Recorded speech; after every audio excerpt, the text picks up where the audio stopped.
timely related sa, Diba? Timely related sa Timely related mental issues na. Hinayang Timely na related. Timely, no?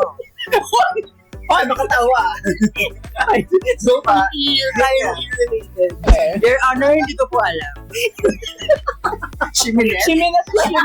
Shiminat live. Isa sa atin ang wala. Parang naghahanapan tayo. Ewan ko bakit. Asan si Auntie Mon? Asan si Kim? Asan si Jen? Hello, diba? Hello, naiyok na. Cut. Wala kayong fine. Papas kayo. Hindi, okay lang. Mabubuhay ako. Josero to. Buhay ko na eh. May friendship na. Kung may naalala. Wala na akong maalala eh. Gusto bigla We're back. Ano na? So, I'm Ate Jake. And I'm Titin, living and breathing. And Kizzy. And Auntie Boy. Ante! Ano na? Ante! Ano na? Hi guys! So yun nga, we're back. Ang tagal na nila sa food natin. Kaya nga, it's been a while. Kailan yun? Last year Sa pa yun. Tagaytay. Oo. Dun sa, wait lang guys. Gala Foodies nga pala ongoing pa rin yun. Yep. So if it's your first time to watch this, make sure to visit Gala Foodies sa YouTube. Dun tayo nagsama-sama sa Gala Kalokohan! Hindi pa, meron pa tayong galak kwentuhan, di ba? Time na yun. Oo nga, Pero hindi lang tayo. Tinamad yung editor natin. Ang haba naman kasi nung sinalubad yung cam natin. So, pero ang ganda rin nung naging topic natin sa Gala Kalokohan. Kwentuhan na yun. But anyways, enough for that. So, yun nga, it's been a while. And dun yata sa video na hindi tayo masyadong nagpakilala tayo. Yeah. Natin, pero hindi ganun. No? So, since we're back, We're back. So, I'll start. So, I'm Ate Jake. and I'm Titin, living and breathing. I'm Kizzy. And Auntie Boy. Yun. Wait, ano nga ba tayo nagkakilala? Paano na buhay mo? Wait, alam ba nilang artist na out group natin? Feel ko alam nyo naman. May Diba? Ano tayo? Mm. Yun, Antes Yes. ang tawag namin sa group natin. There's friendship. So true. Antes. Bakit Antes, Auntie J? Bakit yung test? Kasi, test tayo. Yun lang. Yun na yun. All of the sudden, parang siyang nabuo, yun yung naging tawagan natin. Actually, hindi pa pag tinatawag mo sa akin Antes, ang sabi ko sa'yo, tita. No! Yung unang pasok ko sa company, yun nga, di ba? So yun, paano nga ba nabuo? Or sa nag-start yung friendship ng mga Antes? Or nagkakilala?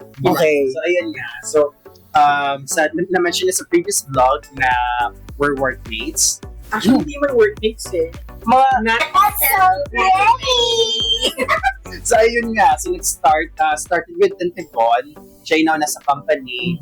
Then, sumunod ako tsaka si Busy. Kasunuran lang kami. By that time, wala pa masyadong ganapan. Hanggang tanguan lang. Casual employee. Ay, napapansinan. Wala pang pansin. Very workmates talaga kami. True. But then, dumating kong baklang haliparot na to. Kuna na, ma'am. Charis. So true. Main source kung bakit main source kung bakit nangyari yung nabuo yung Antes. And of course, yung main reason kung bakit talaga nag-sink in at nag-deep talaga yung relationship ng Antes, it's because of the only Antes. So true naman. Siya talaga. So true. Push natin siya sa Hoy, So yun, doon na ano yun So doon na po yung Antes, doon nag-start. Pero kung tatanungin kita, Auntie Z, ano yung nare-remember mo sa for that certain kasama natin na tumatak talaga sa'yo? Naging highlight ng friendship natin. Kung may naalala ko. Wala akong maalala eh. Gusto bigla Ayan na. Bigla na lang tayo. Iniwan ka lang saglit. Alala. Kung may naalala, may amnesia girl. Kung bakit natin naging kaibigan. Oh. Ay! So, ano ba yun? Hindi ako. Yun ba yung initial? Naka-move on na ako dun eh. Okay naman. Pero it's all in the past. Pero bakit nga? Ano yung tingin mong talagang kung mag-reminisce ka, pag naalala mo, talagang makapangiti ka? Wala. Ayun. Wala. Ano yung sa mga nangyari sa atin? Sa mga nangyari sa Kung atin. mag-look back kung saan tayo nag-start or anong yung mga nangyari sa atin. Na talagang pag naalala mo siya, I think yung pinaka-highlight is yung unang-una nyo akong pinuntahan sa yung sabi niya. Oo, sa room namin. Kasi meron kaming sariling room nun sa business unit namin. So, May sariling business. Oo. Tapos, pumasok na lang kayo bigla. Tapos, winelcome nyo ako for some reason. Actually, May oo, hindi ko parang maintindihan. doon na nag-start. Doon na-start. Tapos si Pak lang ito, nagdala ng yung portable karaoke. Nagkanta-kantahan tayo. Tapos pag dumaan sa MPZ, pinapakanta na Actually, siya. yung nag-start yun, kung bakit, parang hindi mo na weirduhan, pero nag-apple of the eye siya kapag dumadaan. Dumadaan. Ay, kasi kung dumaan yun, Ghost walk. very ghost ride. Straight lang. Straight siya. Oo, hindi. So, doon parang, ang problema nun? So, parang, Ang bilis Nandun ako para magtrabaho. Huwag kang Ante, asa ka ngayon? Sige. So, doon nag-start, parang doon pumasok yung curiosity natin about her. Kaya, parang, ulitin natin. Kasi ako kasi ako maganda. Dumagdag pa yung may bagong pumasok sa office. Tapos crush pala niya. So, Ay, ayun. ano mo yun? Andun yung pinupush-push natin yung Shini ay. Kasi ending. Anyway, wala. pass is pass. Pass is pass. Yeah, pass is pass. On the pass. So, yun. Yun ang, actually, yung una. Kasi, feeling ko, kung hindi ka namin pinasok nun or kinulit, Hindi, ante, walang kaibig, baka mag-resign ka na. Iba. Guys, ha? Iba yung ano maging thankful ka sa amin. Kami yung reason ko. Oh, very thankful naman. Papa, may trabaho ka. Ay, so, kami pala nagkapala. Very boss yan, no? So, yun, going back ante. So, sa'yo, sa tingin mo, bakit mo minahalan ang Les? Bakit mo parang nagtagal yung friendship? Or Wait lang. naging masyado? Can you change the word? Hindi mahal. I mean, hello? No, not so Friday ka, di ba? Ang nasa friend. Kailangan ko lang kayo. Pero not to the point na, once ko lang kayo, pero not to the point na needs ko kayo. Kung wala kayo, fine. Papasok kayo, hindi, okay lang. Mabubuhay ako. Josero I mean, to. buhay ko na eh. Joke lang. This is to Pero- tender. Answering your question, siguro, nasa point na ako ngayon. I mean, lahat naman siguro tayo, mga experience ng support naman ng pumasok, burnout na sa work. So, parang at this point, kayo yung talaga yung source of strength ko para i-grab ko yung sarili ko pumasok sa office. Yun. Yun, andun ako sa moment. Andun ako sa moment. Actually, yung isa sa reason pa tayo mag-work. Kasi may miss ko yung vibes ng office natin. Kayo, nagugulo. Iba pa rin kasi pa nagsama-sama tayo. Alam mo yun, yung parang walang hinto. Yeah. Ang ini ng office. Wala. So yun, ako yun. So yun, parang feeling ko andun ako sa moment na kayo yung naging reason. Hindi na yung, I mean, yeah, andun yung sahod, of course. Diba? We're working because of the money. Pero yung big chunk nun is na sa inyo. Kaya Thank you. Ako naman, ayoko mag-work Through the from home. fire. Hindi dahil na-miss ko. Mahina internet dito eh. So, kailangan pumasok talaga. So, yun. Ako, yun. Andun na ako sa thinking na yun. Kung bakit. About you guys. That's nice. Ikaw, Antis. Ako kapag isa sa atin ang wala, parang naghahanapan tayo. Ewan ko bakit. Asan si Auntie Mon? Asan si Kim? Asan si Jen? Alam mo, diba? Alam, naiyak na. Cut. At madirect. Kasi Pag wala yung isa, bigla lang tayong naghahanapan. Yeah. So Sa true. ganun yun, mamimiss natin for some reason. No? Siguro yun na rin yung pinaka-sign na parang kung bakit tayo iba na yung friendship. level. Oo, yung level ng friendship. Pag ganun. Yung parang hindi buo yung araw mo. Hindi kayo complete. Or hindi mo lang kita yung buong araw. Ngayon kaya, bagong bulot ako eh. Your Honor, hindi ko po alam. Shiminet live. Ikaw ang tati. Ako naman, syempre, bilang pinakabata, Ante yung usapan dito, mag-reminisce, hindi yung edad. Charas. Pero, for me, syempre, halos kaka-join ko lang sa company.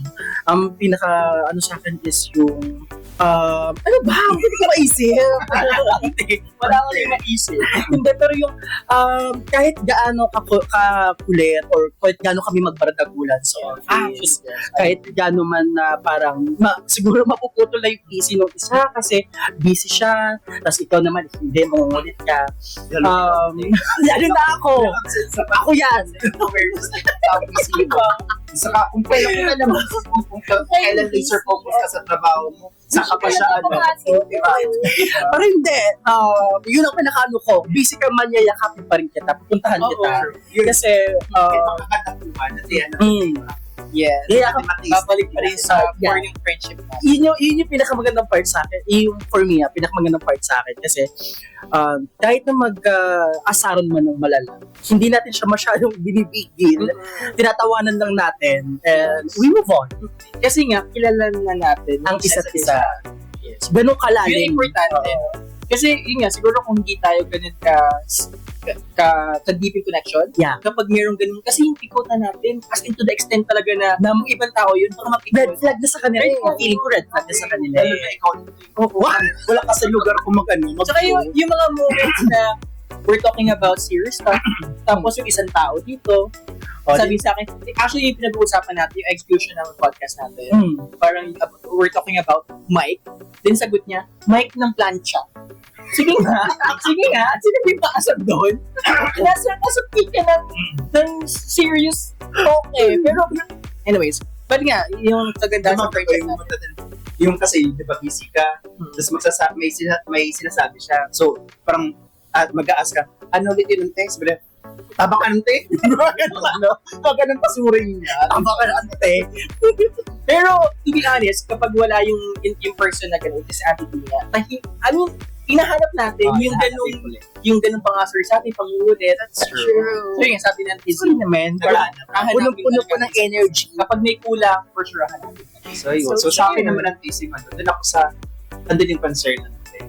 So, like, every one of us been to the darkest side of Yeah. their, Medyo may rough their times life, tayo.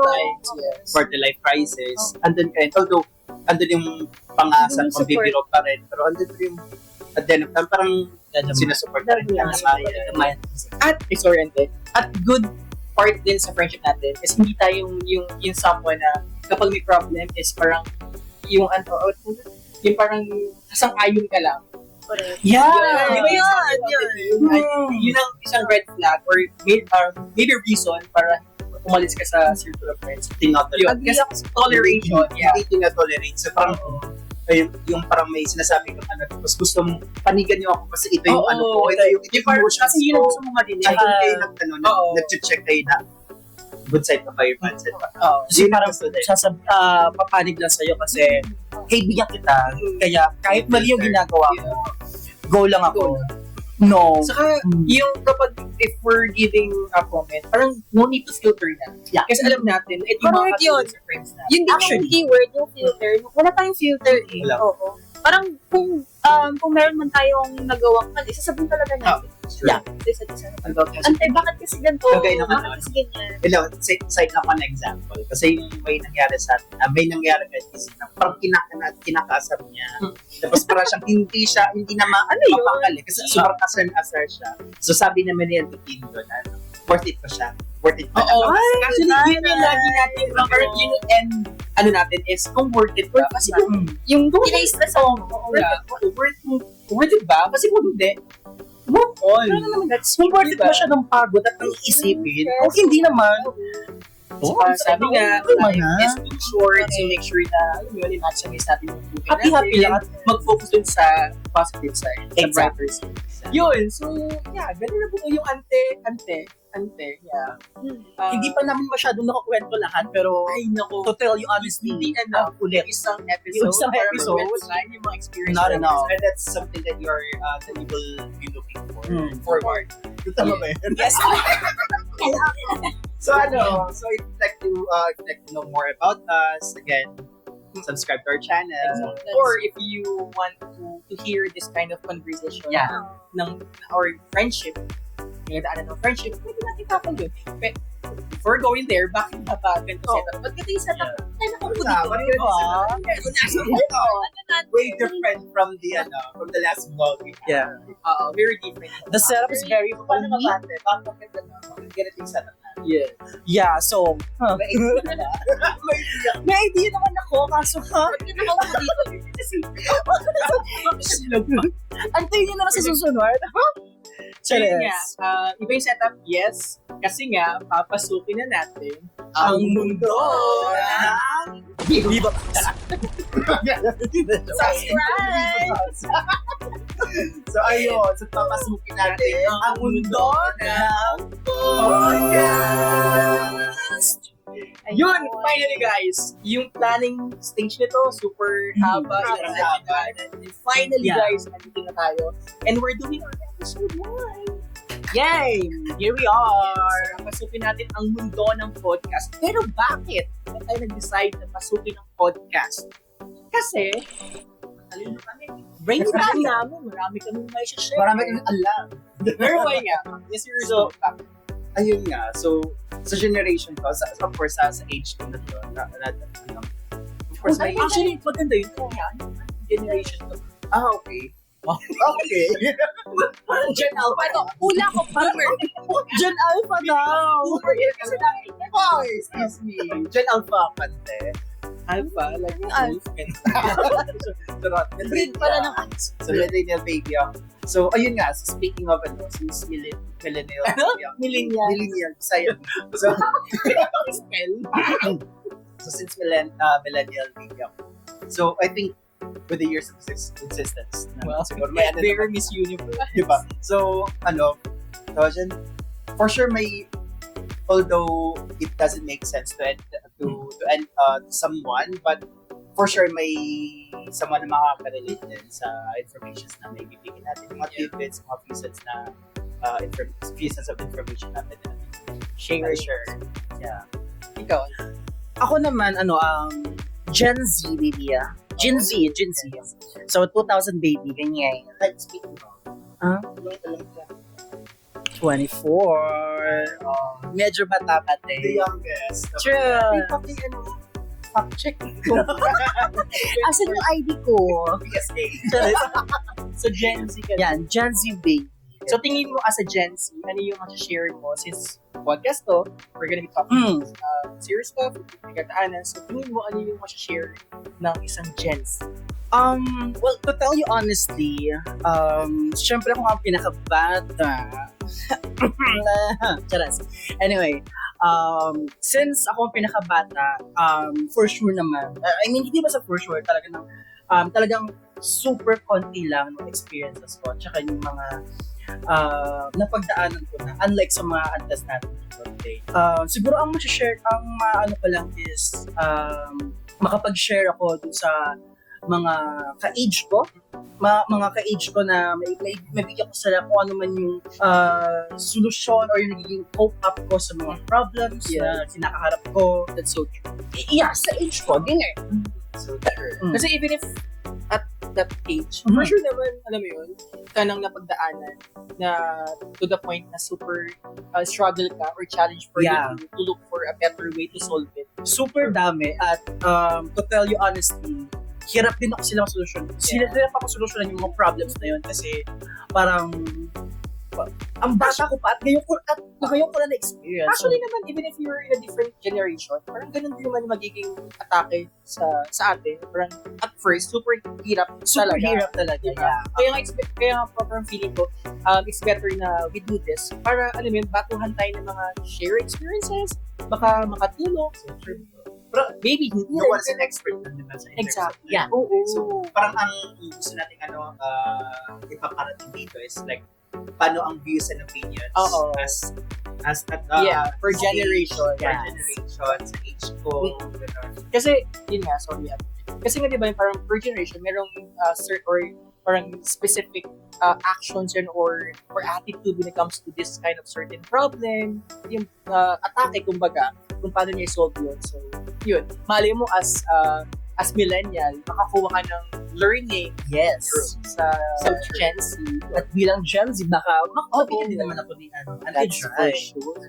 ng experiences. Conte Z, anong reason mo na gusto mong pasukin ang podcast? I think yung characteristic kasi nating mga ante, napakakuda natin. Ang bel-bel natin yun, sobra. That's Oo. so true. To the point na parang maraming tumatakbo sa isip natin na I think ito na yung time para mag-share tayo ng mga experiences natin. Na, for sure, makarelate naman yung mga viewers natin, mga listeners natin. That's for sure. That's Na makarelate sila, makaresonate sila. Sorry, Ante. Since you mentioned yung listeners natin, feeling ko dapat magkaroon tayo ng brainstorming ulit kung ano tawag natin sa mga listeners. That's Anyway, pag-usapan. Going back. Oh, yun lang. Na parang, I think, kung ano man yung may share natin na iba't ibang topics, kasi parang marami tayong napag-uusapan every day, every single Yeah. day na magkakasama tayo. So, why not share it din sa mga taong gusto mag-cope Mag-cope. sa Yeah. mga pinagdadaanan nito. Kasi tayo marami naman tayong napagdadaanan bilang So, isang mamaya. Mamaya. Diba? So, Kasi just for our mga ka-antes. Ay, yun na. so yun na. Let's snatch it. So, Mga ka-adels. just for their information, di ba nasabi na kami yung source of income sa office. So, why not let's use that talent on this platform. Talent. Podcast, diba? So, yun parang one of mas- the reasons. Oo. Parang mas malawak yung platform para ma-share natin Yung thoughts and opinions din natin, experiences. That's so true, Ante Jet. That's good idea. Yun, ako naman, parang same, just piggyback din sa mga sinabi niyo. Share experiences. Alam, 36 na ako eh. Feeling ko. Ay, Pare-target Pero, natin. Ante, halata. Halata ba? Pero feeling ko hindi naman. Yeah. Feeling ko nga, super helpful to sa mga karinig sa atin. You share experiences since we're in a different generation. And yun, gusto ko talaga ma-reach yung mga listeners na yun. Kapag nandun sila sa moment na hindi ko na alam gagawin ko sa problema na to. Yun talaga. Ako kasi, introvert ako. So, being introvert, parang you tend to be quiet na lang para hindi ka ganun makadagdag problem dun sa napaligid mo. Ganun yung personality ko. So, parang gusto kong i-reach out yung mga introverts dyan or yung parang walang masyadong strength para i-voice out yung problema nila. And then for someone na hirap humanap ng solusyon sa problema nila. So yun po. So feeling ko, because of this podcast or sa mga antes na to, somehow talaga, kung hindi man lahat ng sinabi natin is meron kayong makuha doon, for sure somehow meron kayong makukuhang ways to cope up dun sa problema. Yun talaga yung yun talaga goal ko talaga sa mga introverts. Yun ang gusto ko. Kasi being introvert, napakahirap. Oo, napakahirap. To the point na, yun nga, minsan wala kang masyadong kaibigan. Kasi introvert ka, you come to stay at home lang. Tapos, ang hirap ng ganun, Ante. Ang hirap na lahat ng problem mo, hindi mo voice out, nasa utak mo lang, and then mag-end up ka lang na ganun. Then parang naging cycle na lang na paulit-ulit ng ganun. So, we're here to help, you know. Yes. Yan. Mental health. which is timely related sa timely related sa Timely related mental issues ng Kinayang timely na related. timely. Ay, makatawa. So, Timely related. So yun nga, so parang Wala ako. Kayo. Hindi. Pili ko na lang sa mga i-relate talaga. Timely na related ka. Saan ka palulugar mo? Makinig ka na. very timely siya sa mental health issues na Oo. common Yeah. generations ngayon. So, kasi millennial and Gen Z. So, yun yung siguro nga gusto natin i-reach out. Paano nila i-cope up. And hopefully, we can help them. Kasi ako, me myself, nakikinig talaga ako ng mga podcast. And gusto ko lang i-promote yung it's an adult thing. So, yun yung usual na pinapakinggan ko sa podcast. And then, na-feel ko parang, ang sarap pala mag-share ng experiences mo na tingin mo baka ito is, yun nga, makatulog sa makikinig. So, masarap ng ganun. So, yun. So, yeah. Kaya nag-decide kami na pasukin ang mundo ng podcast. And for sure naman, yung mga next episode natin, you know, we're gonna think interesting na mga topic pag-usapan, share yung, again, yung thoughts namin about it. Abangan nila. Yes. Abangan nyo na yung mga timely na related Episodes natin. double kill. Just kidding. So yun ang ating episode 1. So, ang pilot namin, Getting to Know Us, kung paano nag-start yung Antes, and kung ano yung reason behind creating this podcast. Yeah. And of course, And of abangan course, nyo. doon na tayo sa Ito na. exciting part. Yes! Sino nga? Ang tingin nyo, tingin nyo ba apat lang yung Antes? I don't think so. Feeling ko meron pang 5. Sino yan? Ante, Ayun na! Kinikilig na nga! Sino ba yung kinikilig, Jack? Ayun na nga paliba. So yun, yun ang ilo-look forward nyo sa episode 2 ng Ante! Ano na? Ano na? Ante! Bye guys! Bye-bye! Ano na?